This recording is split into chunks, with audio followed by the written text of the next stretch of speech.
back, or welcome to Heathen Tales, the podcast where we take a deep dive into Christianity and the insanity it contains. I'm your host, the Heathen Tales, and today we'll be answering one of those 10 questions for atheists.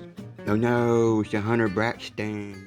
God damn, that was loud. The worldview discussions space can be so combative. Oh, come at me. And when atheists and Christians come up with lists of questions that they don't think the other side can answer, those questions usually aren't genuine. I've never made a list like that.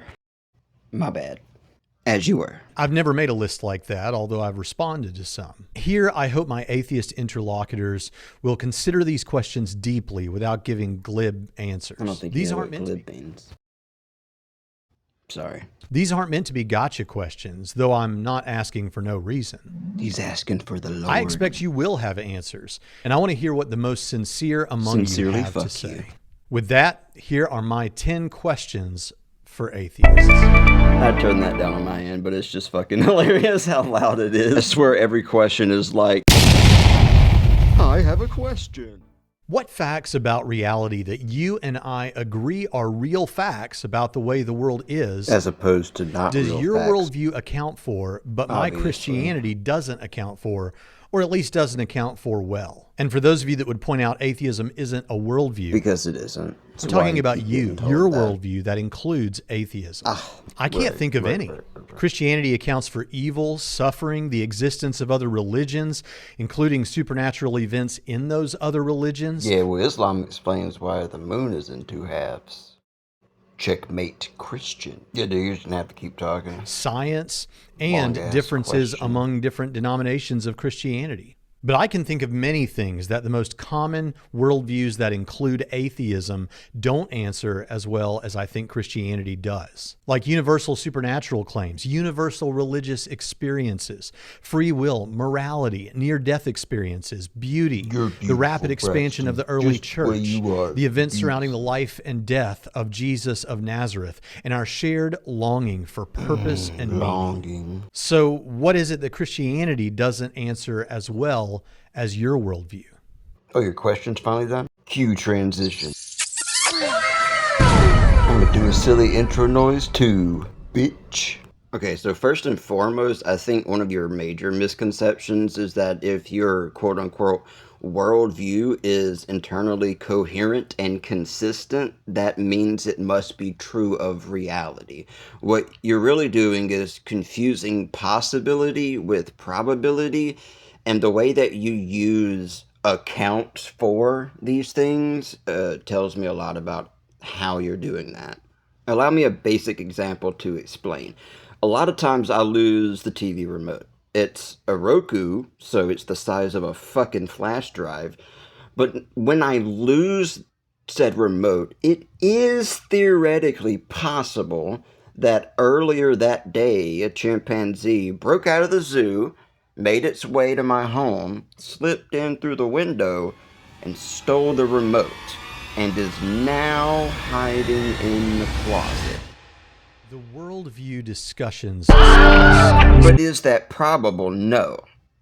Does it account for all the remote missing and the window being open? Yes, it accounts for all those things. But it's not probable, even though it's possible. Braxton, science and the reality it's used to describe works on probability, not possibility. But you seem to work on possibility. You're like, well, yeah, there's heaven, there's hell, there's justice, that's accounted for. Let's see, theology, justice, the whole story that I have is internally consistent, and it makes sense in my head. I don't see any plot holes here. And you see, my story explains like other supernatural possibilities, they're demons or whatever. And because of all that, you think, therefore, my theology, this story, this narrative I have is actually factual and real. But listen, just because the story is consistent throughout multiple books, that doesn't mean witches are real. And even if the Bible were thoroughly consistent as Harry Potter, narrative-wise, it still wouldn't mean witches are real. See, that's your book. Your book has witches in it, which is the reason I chose that comparison. And look, the same is true of history. Historical evidence is used to discover what most probably occurred, not every conceivable possibility. Just because Abraham Lincoln existed and was in fact president doesn't mean he also hunted vampires just because it's written in a book. It's possible that he did, mind you, but extremely improbable that he did, given the evidence. Miracles, magic, are by definition the least probable occurrence in each and every case. Any and every time you are presented with historical evidence that Romulus, the mythical founder of Rome, rose from the dead, all of a sudden, just because people said and wrote shit doesn't mean it happened. All of a sudden, it doesn't mean Mithras really did, in fact, get birth from a boulder. And by the same logic, it would seem, any more than it means Jesus resurrected. So now, what are some scientific facts that you and I both agree on that my worldview better explains than yours? Let me read you something from your book. This is Luke 9:42 through 43. Even while the boy was on his way, the Spirit hurled him to the ground in a dreadful convulsion. Jesus reprimanded the evil spirit, healed the lad, and handed him back to his father. Everybody present was amazed at this demonstration, the power of God.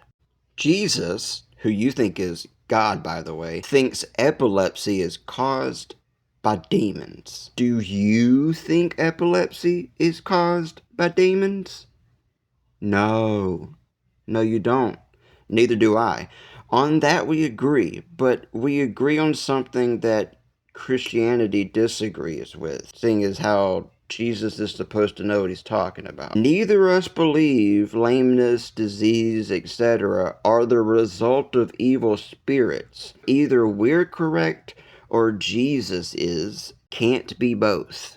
Another glaring issue with your worldview, Hunter, is that the cosmology of the Bible is very clearly flat Earth. The main place you like to take us is Isaiah 42, I think it is, where it says the circle of the earth and that it hangs on nothing. But get this, the Bible also says that that circle of the earth was laid down using a compass. Now, when I was in middle school, we used compasses.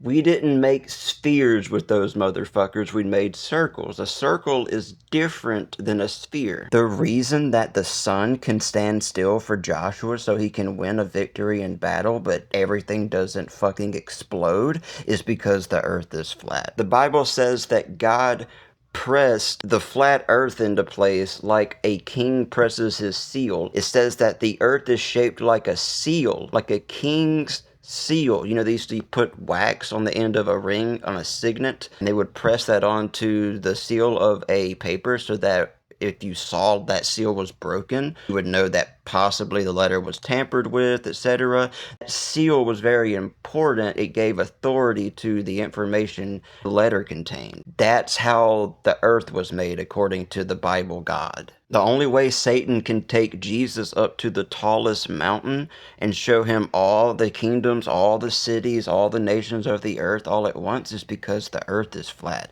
The reason that when he descends out of the clouds, every eye could look up and see him is because the earth is flat. The reason God can open up windows in a solid glass firmament and then water pours down out of it and floods the whole surface of the earth is because the earth is flat. The height of the Tower of Babel being important is because in a flat earth with a dome over the top of it and those windows being opened, if it's high enough, you can reach heaven. They're building a tower up to the glass dome to reach heaven and be where God is. And so he can't flood them anymore. That's the whole point of the Tower of Babel and why God felt threatened, because the earth is flat and they were building a tower to him. The reason the Bible says that God sits on the glass firmament and looks down at mankind as if they were grasshoppers is because the earth is flat. The reason that Jerusalem, the Holy Land, can be exactly beneath God's throne, which sits on the middle of that glass firmament above it and doesn't move, is because the earth is flat. The reason the Bible says over and over and over again that the earth is stationary and cannot be moved is because it's not orbiting a star. It's because the earth is flat. The reason that Revelation prophesies that in the end of days, the stars will fall out of the sky and land on earth and the Antichrist will step his foot on them is because they thought the stars were really small, real small, and the earth was flat and real big. And by they, that includes Jesus, who's God, by the way.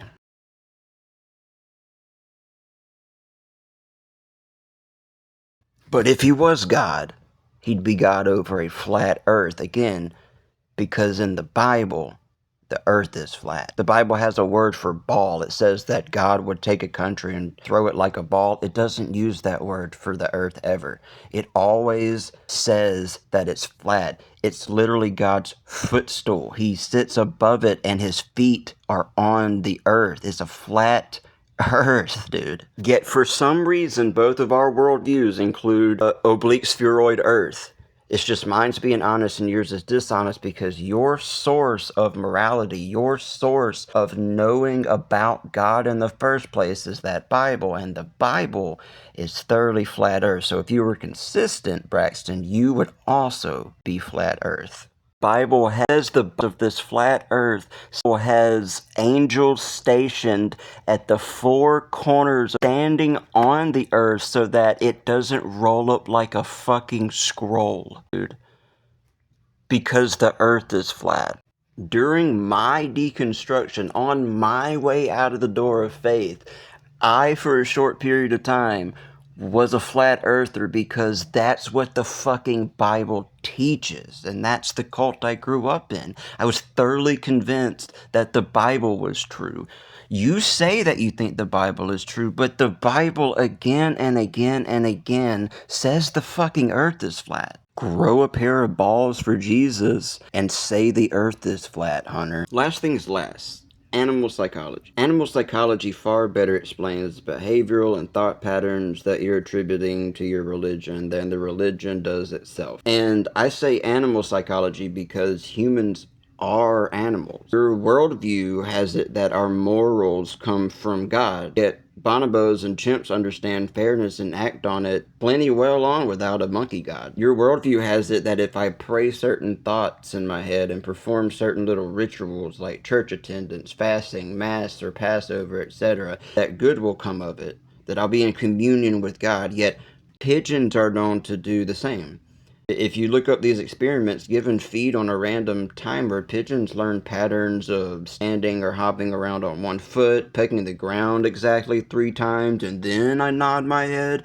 They associate those actions with the food falling out. Birds are superstitious. Crows hold funerals for their dead. Elephants also funerals, and they even paint art. We aren't the only animals on Earth showcasing these superstitious patterns. Get this, in the book of Acts, Peter was starving, nigh unto death, and then, and only then, did he have a vision of God laying forth a meal at his feet that was supposed to be all prophetic and shit. They didn't understand that starvation causes hallucinating. That's why fasting for long periods of time was a staple in Jewish prophets. They took the hallucinating that came from that with receiving visions from God. Near-death experiences occur. It's because that's just what the brain does when deprived of oxygen. Hallucinate. My worldview explains that way better than yours. Insane to map our lives around their rants. But if those rants are old enough, maybe that guy baking bread over his own shit was actually really cooking. That's the prophet Ezekiel, by the way. Next question. If your definition of atheism is merely that it's a lack of belief in God and you're just waiting to be convinced, But then you speak of him as though he's in some way synonymous with Santa Claus, the Easter Bunny, or fairies. Doesn't that at least send the message to your listeners that you actually believe that there is no God? After all, these are entities and beings that you likely believe do not exist. And if your response is that you merely lack a belief in Santa Claus and don't actively believe that he does not exist, doesn't that sound a little disingenuous, honestly? Silly transition, I choose you. No, I don't. And it isn't disingenuous in the least. Here's what you don't understand, Braxton. Santa Claus, the Easter Bunny, etc., are supernatural entities with specific properties and histories attributed to them. And the same goes for your God, Braxton. You have a bad habit throughout this entire video of conflating deism with your theism. They're two different things, but you treat them conveniently like a shell game. It's a little mental shell game you do. You keep swapping back and forth between deistic God with no defining properties in history with your theistic God, a God that has a slew of specific properties attributed to it. Problem is, there ain't a P under either shell.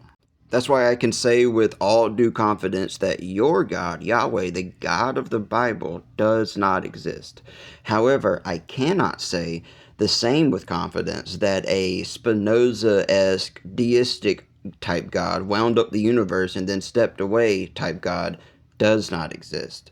You, along with so many other Christians, bait and switch these two types of gods when convenient. You're guilty of it all the way through this video.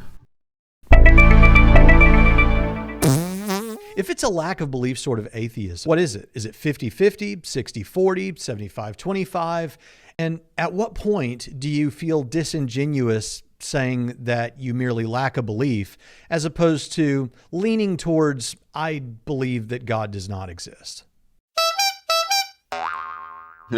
You know how cheating partners often project their guilt onto their faithful partner, accusing them of infidelity? It really feels like you're trying to project this onto me in much the same way. Why do you keep doing that? Again, there is a difference between deism and theism. I know nuance is difficult for you, but that's what you're missing here. You're creating a false dichotomy. Circling back to probability versus possibility. The probability that a deistic God exists is exponentially greater than that of your God existing, which is zilch, zero, because your God is contingent on things like a great worldwide flood some 4,400 years ago, the earth being flat, epilepsy being caused by demons, Israelites being enslaved in Egypt ever at any time, let alone millions of them. Christianity loves vagueness, but vagueness isn't in your repertoire. You aren't afforded that when you have an entire 66-book collection listing out properties for your God. When atheism becomes a part of someone's worldview, they typically change their positions on other issues like abortion, sexual morality, and a number of other things. I actually have several videos of well-known atheists saying that there's nothing wrong with prostitution, that they hope their children don't save themselves until marriage, and that sex workers should be put up on a pedestal no different than the military. I didn't use those here because I didn't want to seem combative to individuals, specifically the individuals who made those statements. But even if you didn't become an atheist just so you could sin, and I believe you, do you at least understand why those moves could send that message to people who might say that to you? Oh, yeah. I didn't use the examples. I just used. But I totally could have if I wanted. Could have. You're poisoning the well. You used the examples you said you weren't going to use. Those are the only... If you took those examples out, you'd be exampleless. You'd have none. And wow, Braxton, gaining new information and changing my mind on certain things also means I changed my mind on other contingent. Obviously, that would be the case. Why would that not be the case? Dude, I bet you became an atheist so you could sin.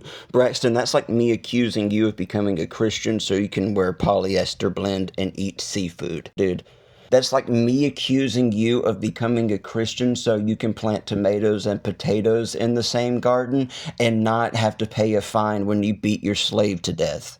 In your book, 1 John says that sin is the transgression of the law. What's the law?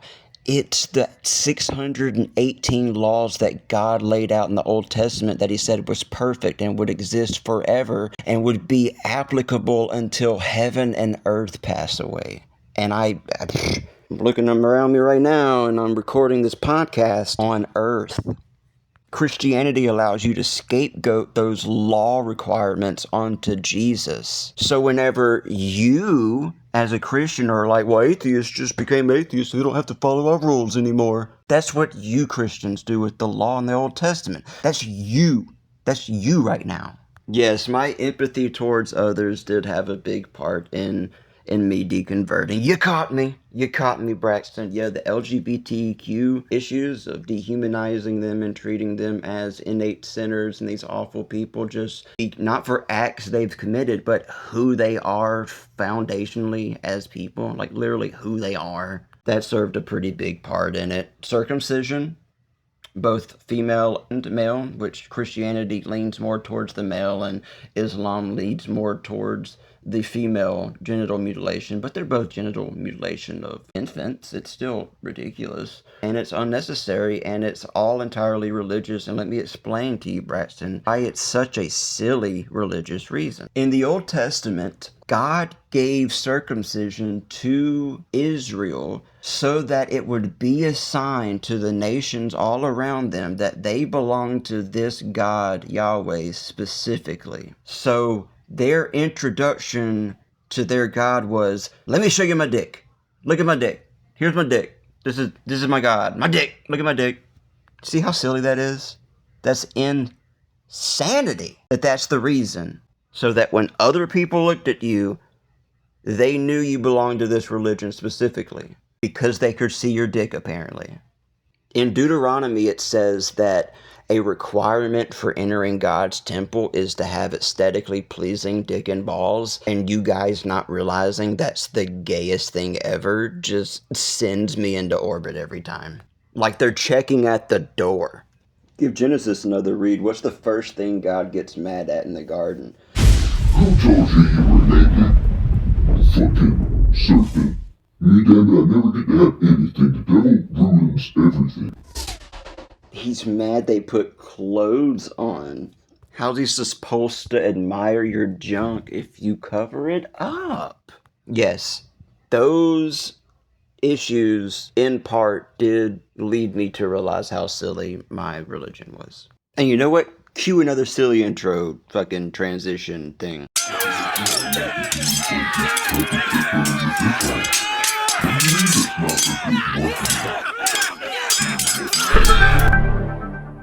Yeah, I'm too annoyed to answer the rest of Hunter's questions because they're just like... We should be focused on what's true instead of all this fucking evidence and shit. Evidence points you to what is true, dude. And what is true is what the facts are, and the facts are that which purport with reality. Strikes me we should do what is true and what we'd not rather prefer is true. It's true that antebellum Christian slave owners justified their slave ownery because the Bible, in Leviticus chapter 25, Deuteronomy chapter 21, etc., gave them the right to own slaves from other nations. It gave them the right to own blacks, but not whites, because that was their brethren. The Bible slavery was racial. Yeah. Unless you're a woman, then you're even more fucked, because Deuteronomy 21 lays out how a father sells his daughter into sex slavery as a concubine. If you get raped and you don't happen to scream loud enough, you're in trouble, not him.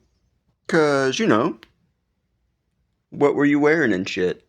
And see, you could get beaten to death with rocks, but he has to marry you now, and he's not allowed to divorce you after. That rascal. That scallywag. Bet he'll think twice now. Oh, and if you don't get raped, and you just otherwise get married off, if you don't happen to bleed your first time, yeah? Something that 47% of all women usually don't do, you get beat to death with rocks. Crazy how God doesn't know how vaginas work. It isn't moral.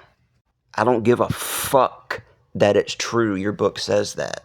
Christianity has, from its very inception, back when it stole the mystery religion concept and the Savior's passion, to take other people's shit and say, mine, I invented this is my thing, I ended slavery, Christmas is my time of the year, nobody else was celebrating winter solstice, that was us. If not my religion, where do you get your morals from, atheist? I own morals, after all. Morality, our thing. We made that. We came up with it. Copyright, patent, and it's just too smooth-brained for me to argue with any longer today and keep my sanity. So I'm gonna begin to wind down the episode there. And as always, don't send me money. Just send me support other ways, like likes and shares. And hopefully this was uplifting to you, answer some questions, and yeah, just be kind to one another out there. I'll catch you on the next one.